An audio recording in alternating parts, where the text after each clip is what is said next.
BJP panchayat সদস্যের নিকট আত্মীয় বাংলাদেশের বাসিন্দা কিন্তু রয়েছে ভারতীয় ভোটার তালিকায় নাম, দাবি তৃণমূলের। উত্তর চব্বিশ পরগনার গাইঘাটা ব্লকের ডুমা গ্রাম পঞ্চায়েত 209 নম্বর বুথের বিজেপি পঞ্চায়েত সদস্য সুব্রত বৈদ্য। গাইঘাটা ব্লক 2 তৃণমূল কংগ্রেসের সভাপতি শ্যামল বিশ্বাসের দাবি, সুব্রত বৈদ্যের নিকট দুই আত্মীয় নারায়ণ বৈদ্য ও কালিদাস বৈদ্য বাংলাদেশের বাসিন্দা। ডুমা গ্রাম পঞ্চায়েতের সুকান্তপল্লী এলাকায় তারা থাকেন না, তা সত্ত্বেও 209 নম্বর বুথের ভোটার তালিকায় তাদের নাম রয়েছে। ভোটার তালিকা সংশোধনের কাছে গিয়ে বিষয়টি তাদের নজরে আসে। শ্যামল বলেন, খোঁজ খবর নিয়ে তারা জানতে পারেন ওই দুই ব্যক্তি ভোটের সময় এসে ভোট দিয়ে চলে যান। তার দাবি, এই ধরনের ভোট থাকা উচিত নয়। বিষয়টি তিনি দলের ঊর্ধ্বতন কর্তৃপক্ষকে জানাবেন, তাদের নির্দেশ মতো পরবর্তীতে পদক্ষেপ নেবেন। আমরা বিশ্বাস সূত্রে জানতে পারলাম যে এই যে দীঘার 209 নম্বর বুথে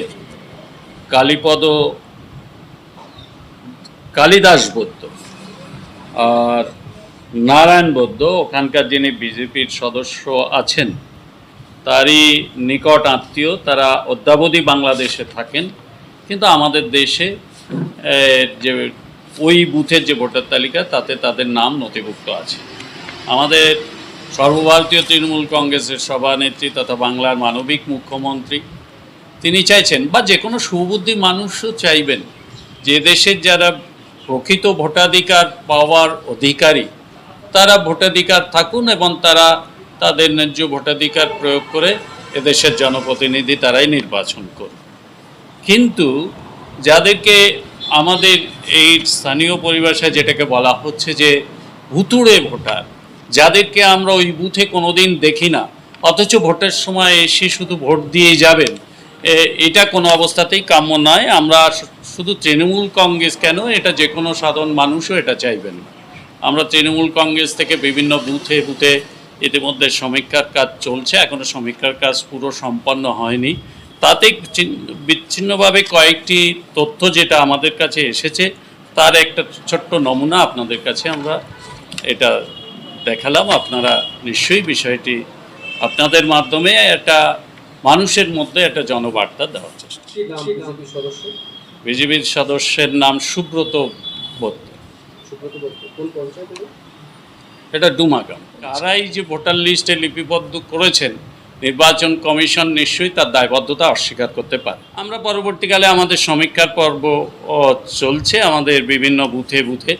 এটা শেষ হলে আমরা দলীয় স্তরে আলোচনাপূর্বক আমাদের ঊর্ধ্বতন নেতৃত্ব বা কর্তৃপক্ষ আছে তারা যেভাবে নির্দেশ দেবেন আমরা সেভাবেই আমাদের আগামী দিনের পদক্ষেপটা নেব। স্থানীয়দের দাবি, ভোটার তালিকায় নাম থাকলেও নারায়ণ বৈদ্য ও কালিদাস বৈদ্য এই দুই ব্যক্তিকে তারা চেনেন না, কখনো এলাকায় দেখেননি। বলছি, এই যে ভোটার তালিকায় 209 নম্বর বুথে দেখা যাচ্ছে কালিদাস বৈদ্য, নারায়ণ বৈদ্য দুজনের নাম, এদের চেনেন আপনি? আরে চেনে না। চেনেন না? এখানকার তো ভোটার, এই যে এখানকার তালিকায় নাম আছে, নাম থাকে কি, আমি তো চিনি না তাদের। দেখেছেন কখনো? কখনো দেখিনি তারা। ভোট দিতে আসে না এরকম। আমরা যখন ভোট দিয়েছি আমরা ঢাকুরিয়ায়, তখন তাদের দেখেই নেই। কোথায় থাকে মনে হচ্ছে? হ্যাঁ, বাংলাদেশে থাকে মনে হয়, বাংলাদেশে থাকে। না না, এদের কখনো দেখিনি, চিনিও না আমি। ভোটার তো সেটা তো দেখিনি কোনোদিন, না কখনো দেখিনি। তো ভোটার হতো বাংলাদেশে হতে পারে, কেন যেহেতু দেখিনি আমি চোখে দেখা পড়িনি, যেহেতু আমরা এখানে না, যেহেতু আমি এখানে আজ থেকে 83 সাল থেকে আছি, জানুয়ারি প্রথম 83 সাল থেকে এখানে আছি। এখানে তখন 3-4টে ফ্যামিলি ছিল, আর এখন তো 500-র উপরে ফ্যামিলি হয়ে গেছে। এখন তো কাউকে চিনিও না। তা আমি সঠিক সেটা বলতে পারছি না, যেহেতু খুঁজলে অবশ্যই পেয়ে যাবো। না, অবশ্যই দরকার নেই, এটা তো উচিত না, যেহেতু এগুলো বাংলাদেশি ভোটার মনে হচ্ছে। তাহলে যেহেতু এদের নামই এখানে চোখেই দেখিনি এদের, তাহলে তো এদের বিরুদ্ধে নিশ্চয়ই একটা কঠোর ব্যবস্থা নেওয়া উচিত। সুকুমার দাস। তবে বিজেপি পঞ্চায়েত সদস্য সুব্রত বৈদ্য ওই দুই ব্যক্তি তাদের আত্মীয় হয় প্রথমে সেই পরিচয় অস্বীকার করে যান। একটু চাপের মুখে তার দাবি নারায়ণ বৈদ্য তার আত্মীয় হলেও দীর্ঘদিন তাদের সঙ্গে কোনো যোগাযোগ নেই, এলাকায় থাকতেন বলে তিনি জানতেন। তৃণমূলের তোলা অভিযোগ প্রসঙ্গে সুব্রত বলেন, নির্বাচন কমিশন বিষয়টি তদন্ত করে দেখুক, যদি এই ব্যক্তিরা এখানে না থাকে বাংলাদেশের বাসিন্দা হয় তাহলে তাদের ভোট কেটে দিক। নারায়ণ বৌদ্ধ, কালিদাস বৌদ্ধ এই ওয়ার্ডেরই হয়তো কেউ, হয়তো আমাদেরই বৌদ্ধ টাইটেল, এটা বলতে পারবো না কে হয়, কিন্তু এই এলাকারই তো বাসিন্দা। তৃণমূলের পক্ষ থেকে তো অভিযোগ করা হচ্ছে এরা আপনার আত্মীয়।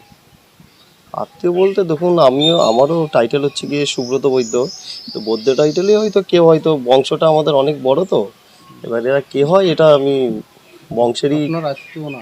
আত্মীয় রিলেটিভের মধ্যে এরকম তো অনেক, মানে আমাদের এই বৌদ্ধ বংশে যারা আছে এরকম, মানে স্থানীয় যারা আছে বৌদ্ধ এই পাড়াটা অনেক মানে স্থানীয় আছে। চেনেন বুঝলেন? নারায়ণ বৌদ্ধ এবং কালিদাস বৌদ্ধ? হ্যাঁ, এরা এই এই পার্টিরই ভোটার, নামও আছে লিস্টে। থাকেন এরা এখানে? হ্যাঁ, এখানটাই থাকেন। তৃণমূল বলছে আপনার নিকট আত্মীয় হয়, এরা এখানে থাকেন না, এই দুই ব্যক্তি বাংলাদেশের বাসিন্দা, ভোটের সময় এখানে এসে ভোট দিয়ে যান। তৃণমূলের পক্ষ থেকে সার্ভে করতে বেরিয়ে এমনই তথ্য পেয়েছে, সেটা বলছে। এরকম কোনো তথ্য নেই, ঠিক আছে আপাতত, কিন্তু এরকম অনেক আছে, ঠিক আছে, এরকম যারা হচ্ছে গিয়ে এইখানটার ভোটার বা কিন্তু ওই আমারই পার্টির এই দুটো ভোটার, এরা দুজনেই। ছিলেন এই দুজনকে? হ্যাঁ, দুজনকেই চিনি। কোথায় বাড়ি? বাড়ি এইখানটার স্থানীয় সূত্রে এইখানটাই বাড়ি। এখানে এখন থাকেন? এখানে এরা এইখানটা এখন আপাতত থাকেন না। কোথায় থাকেন তারা? কোথায় থাকেন এটা আমি বলতে পারবো না। আপনার কি হয়? আমার কিছু রিলেটিভ হয় না, নারায়ণ বৌদ্ধ হচ্ছে গিয়ে আর ওই কালিদাস বৌদ্ধ মানে এই বৌদ্ধ বংশেরই, মানে কোনো রিলেটিভ হয় আমাদেরই, আপনার ঠিক আছে। বাবার নাম কি? আমার বাবার নাম কৃষ্ণকান্ত বৈদ্য। নারায়ণ বৈদ্যর যে ইয়ে দেখা যাচ্ছে, আপনার বাবা হচ্ছে কৃষ্ণকান্ত বৈদ্য, তাই তো? হুম। কৃষ্ণকান্তর বাবার নাম হচ্ছে মনীষ বৈদ্য, তাই তো? না, মনীন্দ্রনাথ বৈদ্য। মনীন্দ্রনাথ বৈদ্য। হুম। কিন্তু এই নারায়ণ বৈদ্যর বাবাও তো দেখা যাচ্ছে মনীন্দ্রনাথ বৈদ্য। মনীন্দ্রনাথ বৈদ্য বাবার নাম, নারায়ণ বৈদ্য হচ্ছে ছেলে, মনীন্দ্রনাথ বৈদ্য হচ্ছে বাবার নাম। আপনার বাবার নাম বলছেন কৃষ্ণনাথ বৈদ্য, তার বাবার নাম কৃষ্ণকান্ত বৈদ্য। কৃষ্ণকান্ত বৈদ্য, তার যে বাবা তিনি হচ্ছে মনীন্দ্রনাথ বৈদ্য। হুম হিসাব মতো তাহলে কাকা ভাই হুম। ভাই হবে। হুম হুম হুম। তাহলে আপনি বলছেন আপনার আত্মীয় না? হ্যাঁ, আমাদেরই রিলেটিভ, আমি তো বললাম সেটাই, আমাদেরই রিলেটিভ, কিন্তু তাদের সাথে কোনো আপাতত সম্পর্ক নেই। কি বলছি বুঝতে পারছেন? হ্যাঁ, তারা কি এখানে থাকে? এইখানটা থাকে কিনা এটা আমি সঠিক বলতে পারবো না, ঠিক আছে, কিন্তু আমাদের বৌদ্ধ বংশটা অনেকই বড়। কি বলছি বুঝতে পেরেছেন? কারণ বৌদ্ধ বংশ অনেক প্রচুর হচ্ছে কি ইয়ে আছে, কম বেশি তারা হচ্ছে কি এইখানটার স্থানীয় সূত্রে এই পাড়ায় আপনি খবর নিয়ে দেখবেন, না হলেও বৌদ্ধ বংশের প্রায় 150 ভোটার আছে, তারও হয়তো অ্যাপ্রক্স বেশি, ঠিক আছে, পুরো ফ্যামিলি ধরে বা ধরে। তৃণমূল যে অভিযোগ করছে যে এরা বাংলাদেশে থাকেন, সেটা ভোটের সময় আসে। এইটা হচ্ছে গিয়ে এটা তারা প্রমাণ করে করুক, তাহলে যে হচ্ছে গিয়ে ভোটার তারা এই পার্টের, তাহলে ভোটটা কেটে দিক, কি অসুবিধা? যদি প্রমাণ করে তারা থাকে যা বা অ্যালিগেশন লাগায়, এরকম ভোট তো পাড়ায় কম বেশি অনেক আছে, ঠিক আছে, এটা আমি বলতে পারবো না, কারণ আমার পার্টির লাগিয়েছে বা করেছে, তাহলে তারা প্রমাণ করে ভোটটা কেটে দিক। এই দুজনকে এই পাড়ায় থাকেন, আপনি লাস্ট কবে দেখেছেন? লাস্ট আমি দেখেছি হচ্ছে গিয়ে 3-4 মাস আগের মতো দেখেছি। কি বলছি বুঝতে পেরেছেন? হ্যাঁ। এখন নেই? না, এখন আপাতত দেখছি না। এদের সঙ্গে বাংলাদেশ যোগ আছে এরকম কোনো বিষয়? না, এরকম কোনো তথ্য আপাতত নেই, এরকম আমার জানা নেই এরকম।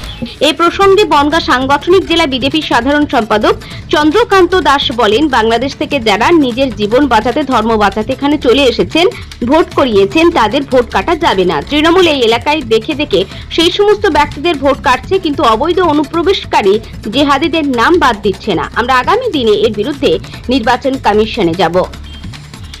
বিষয় হচ্ছে এরকম যদি দেখা হয়, সারা পশ্চিমবঙ্গে অনেকেই আছে এরকম ধরনের ভোটার, বিশেষ করে বেশি পরিমাণে আমরা যেটা জানি যে দীর্ঘদিন ধরে ভারতীয় জনতা পার্টি যেটা বলে আসছে যে ওপার থেকে অত্যাচারিত হয়ে এই মানুষগুলো বাঁচবার তাগিদে, ধর্মরক্ষার তাগিদে তারা এই দেশে আসতে বাধ্য হয়। তিনিও এসেছিলেন এবং এখানে তিনি এসে জমি জমা কিনতে পারেননি, ভোটার তালিকায় নামও তুলেছিলেন, পরবর্তী সময়ে হয়তো বা তিনি বাংলাদেশে ফিরে গেছেন তার রুটি রুজি তাগিদে, এটা হতে পারে আমি যতদূর জানি। আমার কাছে প্রশ্ন হচ্ছে যে কি এমন ঘটনা ঘটে গেল? নেতাজি ইন্ডোর স্টেডিয়ামে মমতা বন্দ্যোপাধ্যায় এই ভুতুড়ে ভোটারের কথা বলে তারপর থেকে আমরা লক্ষ্য করছি যে তৃণমূলের নেতারা দল বেঁধে পাড়ায় পাড়ায় হিন্দু এলাকায় বেছে বেছে হিন্দু শরণার্থী উদ্বাস্তু মানুষগুলো যারা ওপার থেকে নিজের জীবন হাতে নিয়ে তারা এপারে আসতে বাধ্য হয়েছে, আজকে তারা এখানে এসে জীবন জীবিকা নিজেরা ভোটার তালিকায় নাম তুলেছে, সেই সমস্ত মানুষগুলোকে কেন টার্গেট করা হচ্ছে? টার্গেট করা হচ্ছে একটাই কারণে, যে বিশেষ করে নদিয়া, আমাদের উত্তর 24 পরগনার এই প্রান্ত, এখানে দুটো লোকসভার আসন ভারতীয় জনতা পার্টি জিতেছে এবং বিজেপির একটা শক্ত ঘাঁটি, এই এলাকাকে টার্গেট করা হচ্ছে। বাগদা বিধানসভা আমরা দেখলাম কয়েকদিন আগে।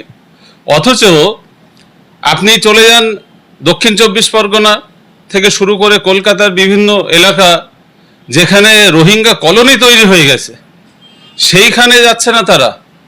উদ্দেশ্যটা কি? যে তাদের যে ভোট ব্যাংক, সেই ভোট ব্যাংক দুধেল গাই তাদের ভোটকে সুরক্ষিত রাখছে, আর বিজেপির ভোট যেগুলো সেগুলোকে যে কোনো ওসিলায় কেটে দেওয়ার জন্য এই ধরনের ষড়যন্ত্র করা হচ্ছে। যারা এখানে থাকে না, এখানকার ভোটার তালিকায় নাম, এই ধরনের ভোটার কি লিস্টে থাকা প্রয়োজন আছে বলে মনে করেন? না, আমি তো প্রশ্ন করতে চাই তৃণমূলের কাছে যে আলো রানী সরকারকে টিকিট দিল কি করে? তারও তো নাম বাংলাদেশের ভোটার তালিকায় নাম ছিল, আমরা প্রমাণ করেছি। আমাদের বিধায়ক তিনি মামলা করেছেন, হাইকোর্টে প্রমাণ দিয়েছেন বাংলাদেশের ভোটার তালিকায় তার নাম আছে। সেই আলো রানী তৃণমূলের জেলা সভাপতি হয়েছে, সেই আলো রানী আজকে কোথায়? এখনো তো তিনি বহাল তবিয়াতে রয়েছেন। আগে আলো রানীর ভোটার তালিকায় নামটা কেটে তাকে পুশব্যাক করা হোক। এইরকম অনেক আলো রানী রয়েছে তৃণমূলের মধ্যে। বেছে বেছে কেন বিজেপির ভোটারদেরকে টার্গেট করা হচ্ছে, এটাই আমাদের প্রশ্ন। আমরা ভারতীয় জনতা পার্টি একটা হিন্দু ভোটারকে এখান থেকে নাম কাটতে দেব না, এবং আমরা আগামী দিনে এই যে সমস্ত রোহিঙ্গা ভোটার, আমরাও নির্বাচন কমিশনে যাব, আমাদের দলও আমরা ভোটার তালিকা স্ক্রুটিনি করব।